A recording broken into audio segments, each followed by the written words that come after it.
La Hacienda del Diablo, capítulo 6. Desperté temprano.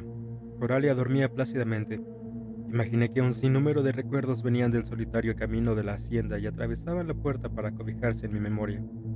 Eran recuerdos antiguos, recuerdos que inundaron ese cuarto en mi pensamiento. Pensé que ya no volvería a verla, y la sola idea me provocó un escalofrío que se adhirió a mí. La observé respirar con tranquilidad. Tenía que aceptar que su presencia representaba la única justificación para mantenerme cuerdo. Durante todo el tiempo que estuvo conmigo, me sentí gratamente acompañado, pero sabía que a partir del día que ella se fuera, debería afrontar los riesgos del aislamiento.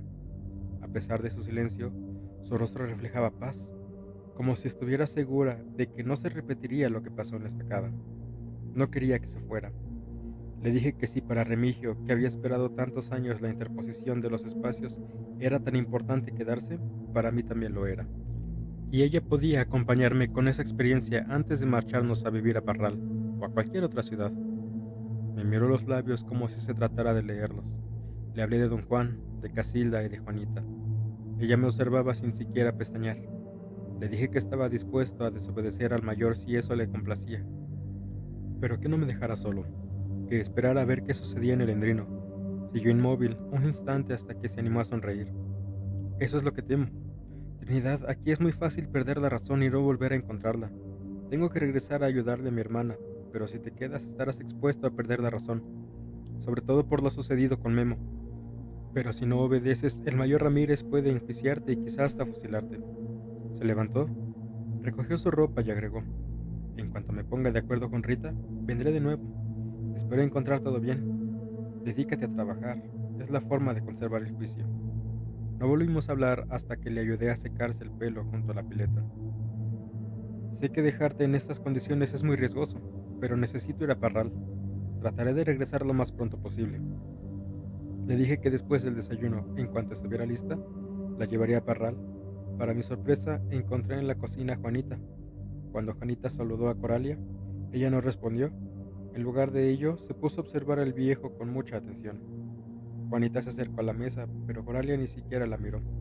Continuó distraída acariciándole el borde de la taza.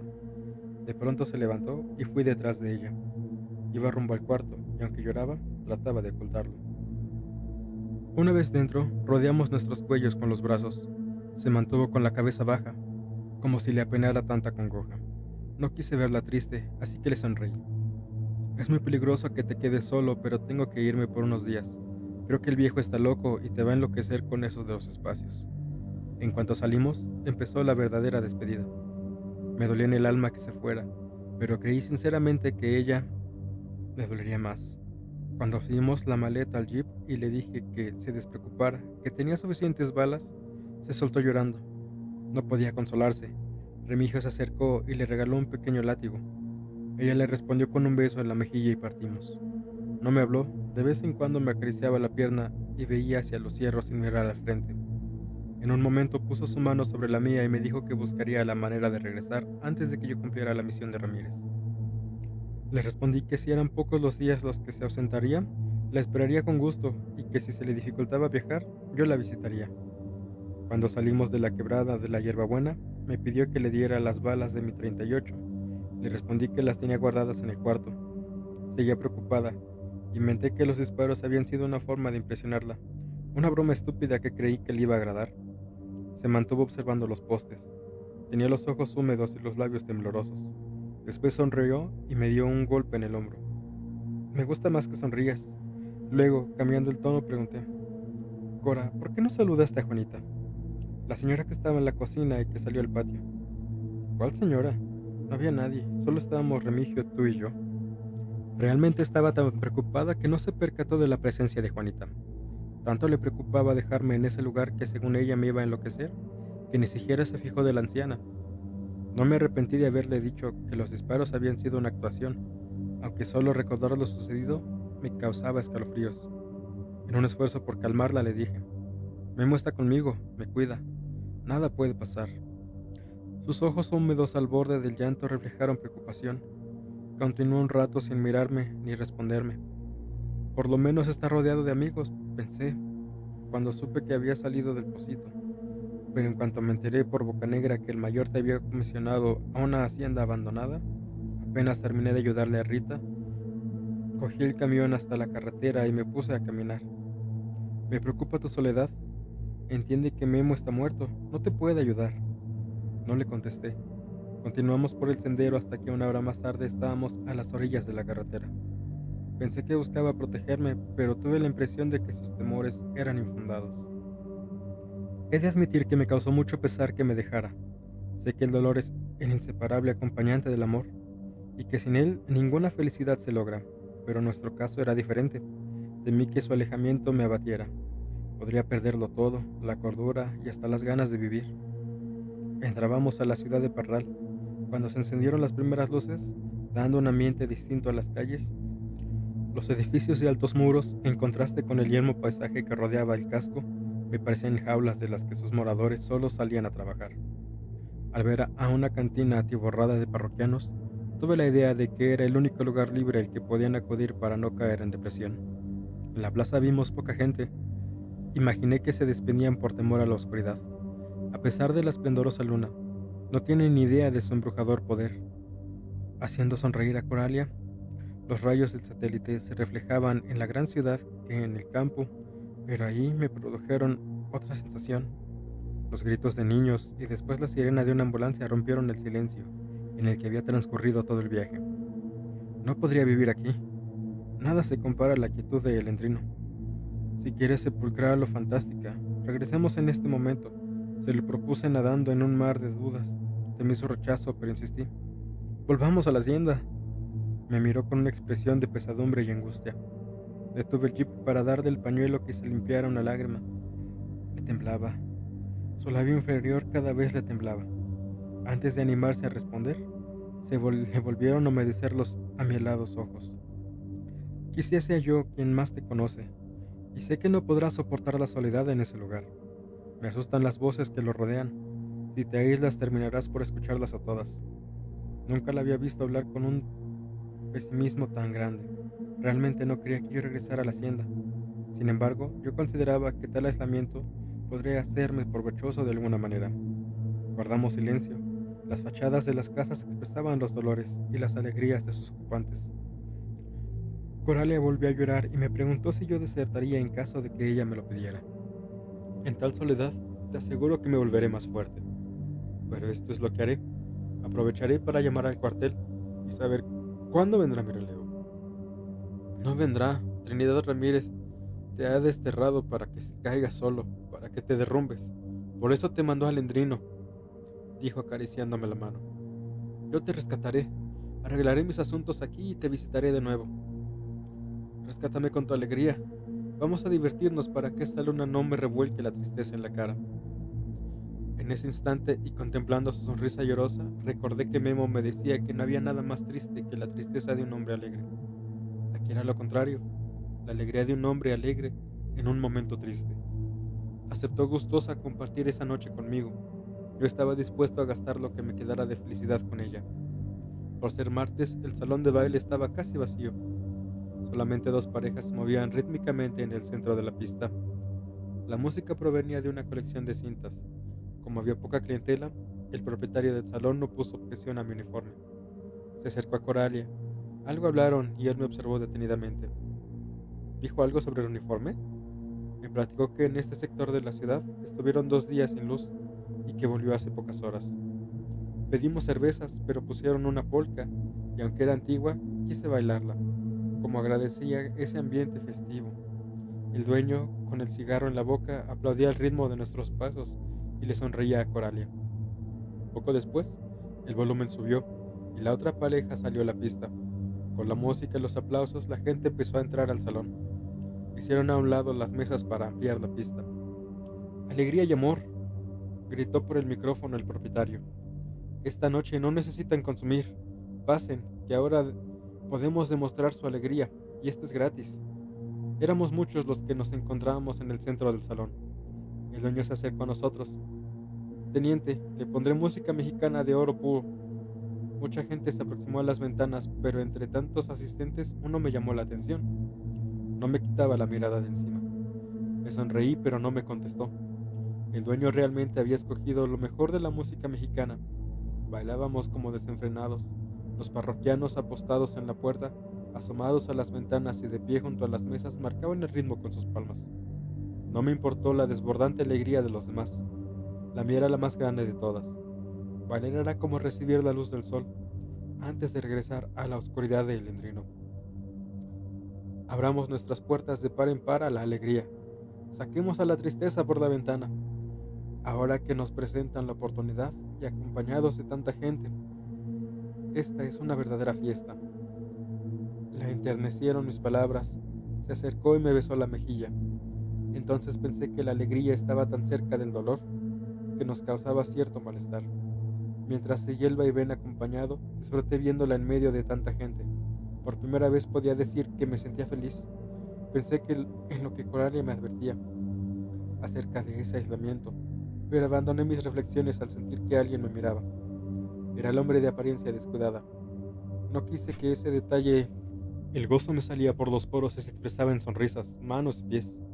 Tantos pies moviéndose con tal desenfreno, retaban a la pesadumbre y le ganaban a la tristeza, pisoteándola para quitarle hasta el último aliento. Nadie quería detenerse. Parecía que éramos una sola pareja con cientos de pies, enfrentando el desgano y la desilusión que la vida suele regalarnos. El entusiasmo había llegado a los oídos de toda la ciudad. Incluso los enfermos, infantes y dormilones también compartían el baile. Luego me di cuenta de que el hombre robusto se había ido. No sé cuántas horas estuvimos así. Salimos del salón cuando ya casi no había nadie dentro. Despuntaba el día y los candiles empezaron a apagarse. Vamos a la casa a descansar. Te preparé un buen desayuno. Traíamos la alegría cargada en el lomo. No estaba en el salón ni en la melodía, sino en nuestros corazones. La necesitábamos y ella nos necesitaba para sobrevivir. Entendí que en ese salón cada quien había mostrado su capacidad para atrapar de entre los pies y subirla al corazón. Siempre he creído que después de un instante de felicidad surge uno de reflexión, y me temí que ella se comportara crítica y pesarosa por mi regreso al Endrino, a pesar de la perfecta unión de nuestras almas. Por fortuna, Rita, la hermana de Coralia, no estaba en casa. Sentí pesar cuando, recostados en la cama, vi que una lágrima bajaba por su mejilla. Pensé que con ello me decía que el haber bailado durante tantas horas solo retrasaba la desgracia que yo traía a cuestas. Después de escudriñar lo que escondía nuestras sonrisas, me dio el teléfono para que hablara al cuartel. Quise comunicarme con el capitán Bocanegra, pero me pasaron al mayor. Usted debe esperar en el Endrino hasta que revoque la orden. No le he autorizado salir. Regrese a continuar con el inventario y espere a que le asigne un sustituto. Colgó sin despedirse. Sus gritos no me afligieron, pero sí que Coralia los hubiera escuchado. Cerré los ojos, pero deduje que ella había causado estragos. Me acarició la cabeza maternalmente. No regreses a la hacienda. No, Cora, el Endrino no solo es el verdadero espejo de mi soledad. Allí ves el color de mi alma y se convierte en lo que contempla: la sequedad, el silencio, el abandono. No te preocupes, regresaré tan pronto como me releven. Presionaré para que en cuanto termine el inventario el mayor se compadezca de mí. Con la llamada telefónica el sueño se nos esfumó como fumarola de cigarro. Siempre he creído que la tristeza ocupa el centro de las alegrías del hombre. Coralia se levantó sin responder. Fue a la cocina a poner café a calentar. Su forma brusca de manipular los trastos hacía evidente su enojo. Si me dieran a elegir entre tristeza y soledad, créeme que me quedaría con la tristeza. Trinidad, quédate conmigo, los deseos no entristecen, pero no tenerlos sí. Me abrazó mientras vigilábamos la cafetera. Aunque algunos digan que toda la existencia es una cadena de tristezas engarzadas, con escasos momentos alegres, la nuestra se colmará de felicidad en cuanto termines ese trabajo. Aquí o en el Endrino nos volveremos a reunir. Dime, Cora, ¿la vida es triste o nosotros somos los tristes? Esta noche no fue fruto de las circunstancias, sino nuestro, y te aseguro que nada deseo más en el mundo que estar contigo. Me atormenta enfrentar esa soledad maldita, pero sé que pronto podré amarte sin fronteras. Realmente estaba abatida. La había invadido una melancolía que ni el recuerdo del baile podía aliviar. Me di cuenta que su felicidad en el salón había sido solo una máscara para hacerme sentir bien. Simuló tanto júbilo solo para complacerme. Me quedé sentado en un sillón pensando. Deduje que temía que la desdicha de lo ocurrido en el cuartel me atrapara. Para ella, Remigio era solamente mi compañero de infortunio. Imaginé que pensaba que con el primer cielo nublado yo perdería la razón. Sin embargo, para mí era un regalo de la naturaleza el poder contemplar el grandioso espectáculo celeste que noche a noche cubría la hacienda. La aventura me trajo, la aventura. A pesar de las experiencias del caporal y su manera de expresarse, no lo consideraba un loco. No podía explicárselo a Coralia, pero había sido Memo quien me había llevado hacia el Endrino. Él había hecho lo suyo por situarme en donde los espacios se interconectarían. Estaba dispuesto a arriesgar la misión, el rango y la libertad por cumplir su voluntad. Solo por esto habría valido la pena vivir, Memo. Nos conocimos también que deduje que era él quien contribuía para que se dieran aquellas circunstancias. Iba a tener la oportunidad de experimentar lo que casi nadie ha logrado, pero no podía revelárselo a Coralia todavía. Espero que entiendas que en cuestión de conversar la cordura, en tal aislamiento, lo que sabemos es una gota de agua y lo que ignoramos un océano. ¿Crees que Remigio te ayudará o poco a poco te empujará al abismo? Me quedé callado. Para ella, el peligro era grande. Para mí, un riesgo justificable. Desde joven pensaba que todos los hombres les llegaba la fortuna un solo día, y o la atrapan o ni se dan cuenta de que su oportunidad pasó. Mi momento estaba próximo, y más me valía equivocarme en la hacienda que quedarme de guardia en el cuartel recordando la muerte de Guillermo. De pronto pensé que el sacrificio era lo más hermoso que la naturaleza le daba al ser humano, cuando sabe que vale la pena arriesgar hasta la cordura por lo que uno desea. Aquí podríamos ser felices. Renuncia al ejército. La felicidad se encuentra en la salud, es decir, en la razón. ¿No te has dado cuenta que todo lo que has cambiado en cuestión de horas? Si dejas el ejército por un trabajo en Parral, viviremos bien muchos años. Tampoco le contesté. No creí que mi estabilidad emocional peligrara. Mi amigo era mi guía. Tal vez fuera verdad lo que ella decía. La salud es la felicidad.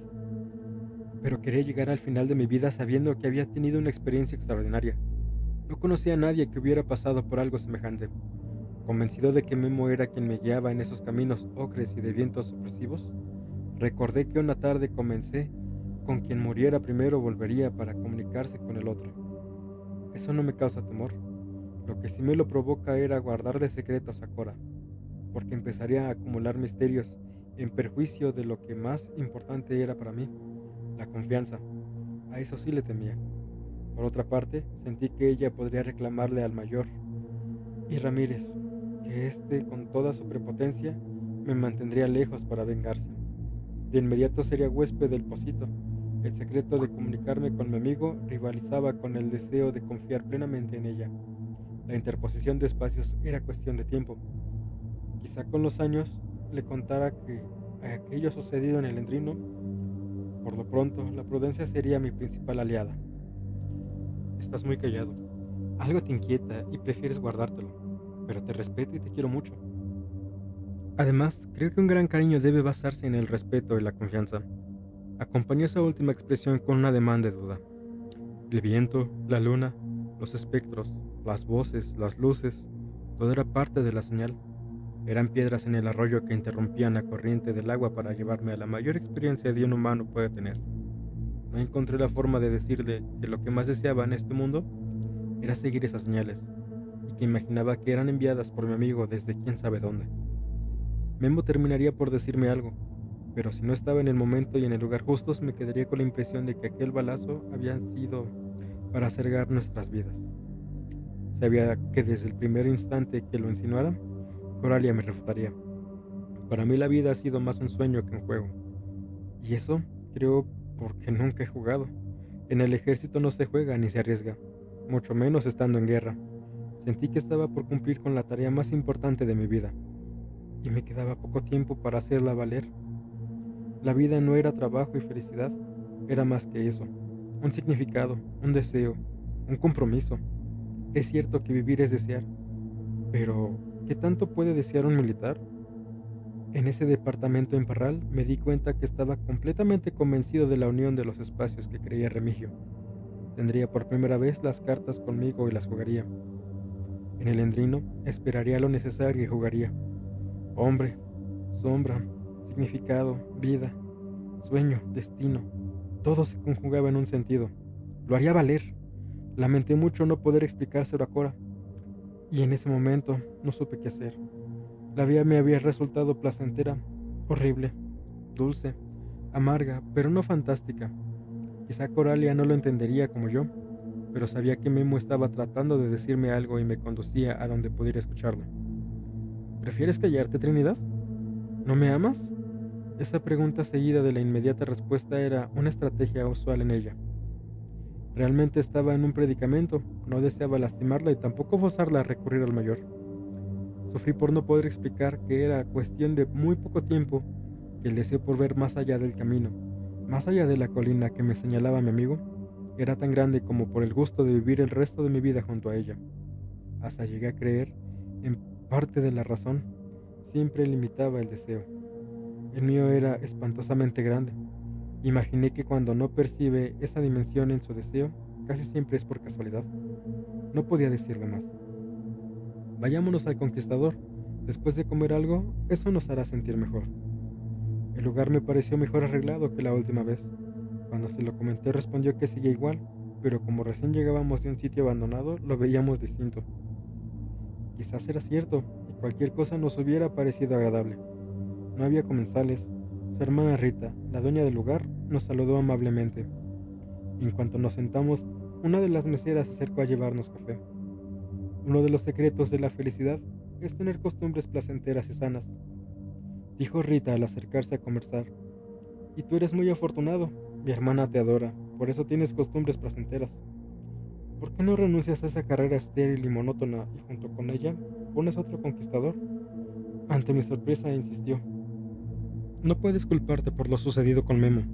Buscar la cura de tu herida en esa hacienda no es lo más sensato. Cumplo con mi deber. En cuestiones de trabajo no hay mayor virtud que el hacer sencillamente lo que tenemos que hacer. Yo era tu hermana. En años no he tenido corazón para nadie más. Si ustedes me dan la oportunidad, en poco tiempo les daré una gran sorpresa, pero ahora tengo un compromiso ineludible. Me quedé callado para darles tiempo de aceptar mi petición. He tenido una vida desdichada, aunque tenga costumbres placenteras y agradables, como dices. ¿Sabes por qué me siento desgraciado? Porque nunca he sabido cuándo he sido feliz. Han sido pocas las veces que recuerdo no haber vivido un infortunio. Pasamos horas conversando con cierta rigidez. A Rita le preocupaba el futuro de su hermana, y yo me veía atrapado entre órdenes y mandatos. Entumidos por haber estado sentados tanto tiempo, Coralia y yo decidimos salir a caminar antes de regresar a la casa. Ella me cogió del brazo y caminó cabizbaja. Ninguno de los dos quería hablar. Parecía que lo habíamos dicho, que se había quedado en la superficie de nuestras almas y ahora necesitaba reposo para bajar. Pero temía que cambiara en el fondo. Te voy a dar algo que me regaló Remigio. Es un cencerro. Existe la creencia de que el buco, el último dueño de El Endrino, siempre andará cerca de esta pieza. No quiero perderlo y prefiero que tú lo guardes. Paseamos por un parque adornado con arbustos. En los faroles los pájaros se disputaban con algarabía los lugares para pasar la noche. Recordé el silencio que la hacienda tendría. Debía regresar pronto porque temía que el mayor mandara a investigar cómo iba el inventario. No quise comentar de mi apuro, pero más que la represalia militar, sentía que era imprescindible que estuviera junto a Remigio el día en que los universos se interpusieran. Cuando llegamos a su casa, busqué en el cencerro en el jeep. Se lo entregué. Una vez dentro me besó y de nuevo me pidió que no regresara al maldito lugar. La vi tan hermosa que empecé a dudar en volver a la hacienda al día siguiente. Pero sabía que si flaqueaba en esa ocasión, siempre flaquearía. Cualquiera hubiera pensado que el llanto de Coralia era el de una viuda. No hablamos más, aunque sabía que no había nada tan oportuno como arrepentirse del arrepentimiento. La besé y le dije que tan pronto como amaneciera, regresaría a El Endrino. Sus ojos parecían teñidos de sangre. El llanto desconsolador se convirtió en indulgente, piadoso. Fue tan contrastante su cambio de actitud que hasta pensé que ella sabía con certeza que en pocos días el teniente Trinidad Franco perdería la razón. Dormimos poco. Nos mantuvimos en un desvelo reflexivo, profundo como el sueño, pero consciente. Apenas amaneció, y desde el vehículo vi su silueta diciéndome adiós. Su preocupación por mí me llegó al fondo del alma. Eso me hizo derramar una lágrima, justo al empezar a manejar rumbo a la carretera. Me alegré al pensar que al menos tenía a quien buscar cuando acabara esa experiencia y renunciara al ejército. Al llegar a la gasolinería, tuve un pensamiento seductor. Me vi sentado en el Conquistador 2, tomando una taza de café, en paz y tranquilo, recordando la aventura que no podía contar pero que millones envidiarían. Pensé en dejarle un escrito a Cora, con la indicación de abrirlo cuando me hubiera ido, para que se enterara de mi verdadero propósito.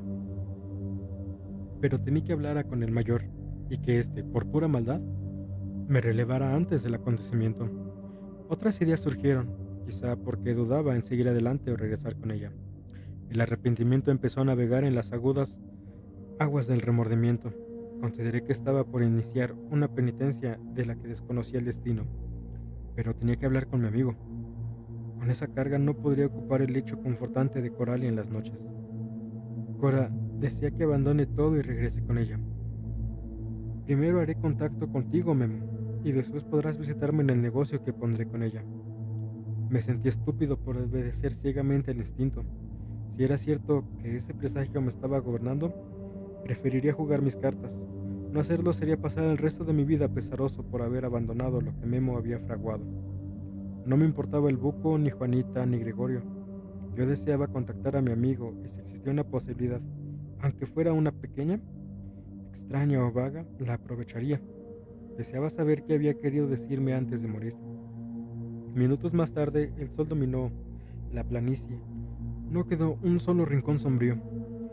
Entré a la carretera con el calor del día sobre los hombros. Debo decir que conforme avanzaba por esa quebradiza y zigzagueante vereda, mis inquietudes por retornar al parral aumentaban. Pero decidí acelerar e ignorar a la ciudad que dejaba atrás. Para distraerme, imaginé cómo se transitarían las primeras carreteras por ese trecho sinuoso y escarpado.